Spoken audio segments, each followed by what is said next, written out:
নমস্কার। Ramakrishna TV YouTube চ্যানেলের পক্ষ থেকে সকল মা, বাবা, দাদু, দিদা, ঠাকুমা, ঠাকুর দাদা, দাদা, দিদি, ছোট ছোট ভাই বোনদের জানাই অনেক অনেক ভালোবাসা, প্রীতি ও আন্তরিক শুভেচ্ছা। সবাই ভালো আছেন, ভালো থাকবেন। আমি আবারও চলে এসেছি শ্রী শ্রী রামকৃষ্ণ মিশনের স্বামী গীতানন্দ মহারাজজির কথায় ভাগবত কথা সম্পর্কে আলোচনা করতে। আমরা আজকে আলোচনা করব শ্রীমদ্ ভাগবতম মানে ভাগবত কথা থেকে ২৬ নম্বর অধ্যায়, রাসলীলা পর্ব ৩ মানে তৃতীয় পর্ব, প্রথম ভাগ। এবং একটি কথা বলবো, যারা যারা আমার আগের ভাগবত কথার ভিডিও বা এপিসোডগুলি দেখা মিস করেছেন, অবশ্যই আপনারা আমার রামাকৃষ্ণা টিভি ইউটিউব চ্যানেলের প্লে লিস্টে যাবেন এবং সেখানে গিয়ে আপনারা ভাগবত কথা প্লে লিস্টে গিয়ে আগের ভাগবত কথা সম্পর্কিত আলোচনার ভিডিওগুলি দেখে নিতে পারবেন। তো আজকের আলোচনা ভাগবত কথা থেকে ২৬ নম্বর অধ্যায়, রাসলীলা তৃতীয় পর্ব, প্রথম ভাগ। সুখদেব বললেন, হে মহারাজ পরীক্ষিত, কৃষ্ণ দর্শনের উৎকণ্ঠায় গোপীরা এইভাবে কৃষ্ণ গান এবং নানা প্রকার বিলাপ করতে করতে সুস্বরে রোদন করতে লাগলেন। প্রশ্ন করা যায় যে কান্নার শব্দ তো শ্রুতি সুখকর হয় না, তবে যে এখানে গোপীদের কান্নাকে মধুর বলা হলো, এর উত্তর এই যে জাগতিক কাম্য বস্তুর জন্য যে কান্না তাই শ্রুতি কটু, সুতরাং অবাঞ্ছনীয়। কিন্তু যিনি নিত্যপ্রিয় পরম পুরুষ ভগবান, তার অদর্শনে যে কান্না তা কখনো শ্রুতিকটু হতে পারে না, বরং সুমধুর, অতএব বাঞ্ছনীয়। ভগবানের বিরহে ভক্তের যে দুঃখ, ভগবানকে পাওয়ার যে আরতি, সেই দুঃখ, সেই আরতি ভক্তের কাছে পরম আনন্দদায়ক। বাইরে থেকে ভক্তের এই অবস্থাকে দুঃখময় বলে মনে হলেও তার নিজের অন্তরে তখন আনন্দময়ের চিন্তায় পরম আনন্দই হতে থাকে। ভগবানের জন্য এই বিরহ ব্যাকুলতা সাধকের পরম কাম্য। বিরহ ব্যাকুলতা যত তীব্র, ভগবত উপলব্ধিও তত গভীর হয়। চৈতন্য চরিতামৃত গ্রন্থে সাধকের এই অবস্থাকে তপ্ত ইক্ষু চর্বণ বলা হয়েছে। গরমে মুখ জ্বলে যায়, কিন্তু মিষ্টত্বের জন্য ছাড়াও যায় না। শ্রীকৃষ্ণ তখন বনমালা এবং পীতাম্বর ধারণ করে হঠাৎ গোপীদের সামনে উপস্থিত হলেন।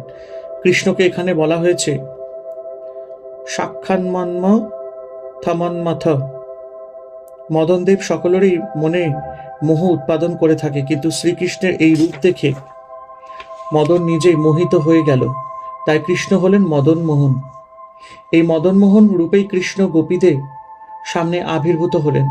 রাসলীলার প্রথমেই বলা হয়েছে যে এই লীলায় কামের গন্ধ নেই।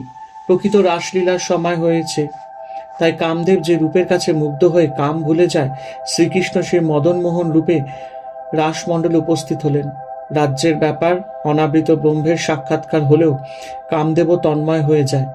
গোপীরা আজ কৃষ্ণের সেই পরম আনন্দমূর্তির দর্শন পেয়েছেন, সুতরাং সেখানে কামের স্থান কোথায়?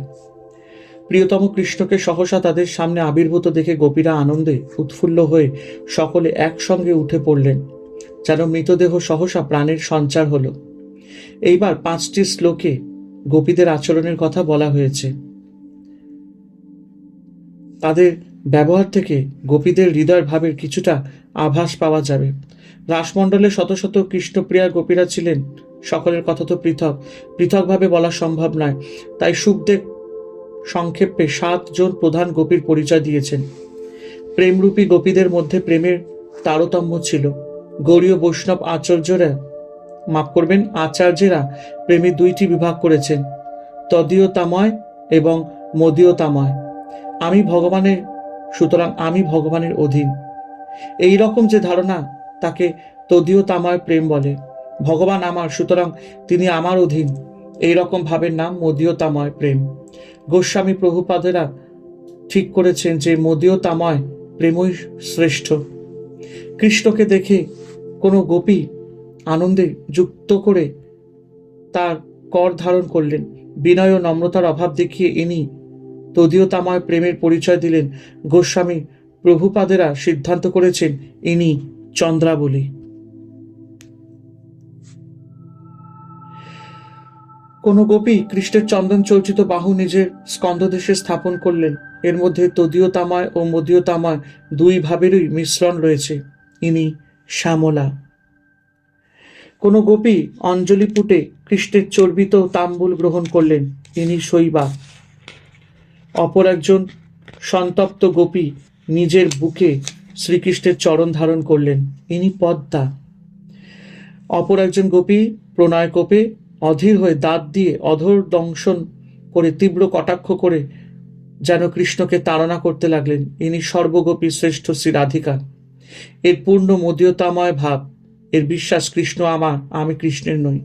সুতরাং কৃষ্ণের কাছে আমার যাবার দরকার নেই, কৃষ্ণ আমার কাছে আসুক। তাই চন্দ্রাবলীকে কৃষ্ণের কাছে দেখে অভিমানে তীব্র কটাক্ষ করলেন। অপর কোন এক গোপী অনিমেষ নয়নে কৃষ্ণের মুখকমল দর্শন করতে লাগলেন। সাধু মহাত্মারা যেমন ভগবানের চরণ কমল দর্শন করেও তৃপ্ত হয় না, সেই রকম ইনিও তৃপ্ত হতে পারলেন না। ইনি কৃষ্ণের কাছেও গেলেন না, আবার দীনতাও দেখালেন না। ইনি শ্রী রাধার সম্ভাবাপন্না সখী ললিতা। কোন গোপী নেত্ররন্ধ্র দিয়ে কৃষ্ণকে হৃদয়ে এনে চোখ বুজে যোগীর মতো পরমানন্দ লাভ করলেন। এর আচরণ ললিতা সখীর মতো। ইনি বিশাখা। মুমুক্ষ জীবেরা ঈশ্বর অথবা ভক্ত সঙ্গ লাভ করে যেমন সংসার তাপ পরিহার করেন, সেই রকম কৃষ্ণ দর্শনের আনন্দে পরিতৃপ্ত হয়ে গোপীরা বিরহ জনিত সন্তাপ দূর করলেন। সুখদেব বললেন, হে পরীক্ষিত, ঈশ্বর যেমন ঐশ্বর্যাদিময় নিজ শক্তির দ্বারা শোভিত হন, সেই রূপ শ্রীকৃষ্ণ শোকশূন্য গোপীবৃন্দে পরিবৃত হয়ে অনন্ত শোভার আকর হয়েছিলেন। যমুনার তীরে যেখানে চন্দ্রের আলোতে রাত্রির অন্ধকার দূর হয়েছিল, যেখানে যমুনার ছোট ছোট ঢেউ এসে পাড়ের বালু সমূহকে সুশীতল করে দিয়েছিল, এবং যেখানে কুন্দ মন্দার পুষ্পের গন্ধে দিকসমূহ আমোদিত হয়েছিল, কৃষ্ণ সেই পরম মনোরম স্থানে গোপীদের নিয়ে এলেন। কৃষ্ণ দর্শনের আনন্দে গোপীদের মনস্তাপ দূর হয়েছিল। শ্রুতির লক্ষ্য যে পরম ব্রহ্ম, সেই পরম ব্রহ্ম স্বরূপ কৃষ্ণকে পেয়ে গোপীদের সমস্ত আশা আকাঙ্ক্ষারও নিবৃত্তি হল। তারা তখন আত্মবন্ধু কৃষ্ণকে বসবার জন্য নিজ নিজ উত্তরীয় বসন বিছিয়ে দিলেন। হরে কৃষ্ণ কৃষ্ণ কৃষ্ণ হরে হরে, হরে রাম রাম রাম হরে হরে। জয় শিব শম্ভু, জয় দেবী দুর্গা দুর্গতি নাশিনী, জয় মা কালী। ওম নমো ভগবতে বাসুদেবায় নমঃ।